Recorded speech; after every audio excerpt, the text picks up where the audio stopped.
நீர்பதியாம் ஆனைக்கா அகிலாண்ட நாயகி தன்னுடன் அமர்ந்த அண்ணல் ஜம்புகேஸ்வரனை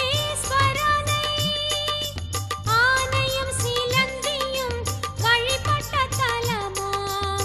வெண்ணாவல் பதிதனை நாள் தோறும் அம்பிகை சிவ பூஜை பண்ணிடும் தலமாம். பன்னால் மூவர் தமிழ் பாடி எண்ணிரு செல்வங்கள் பெற்றிடலாமே.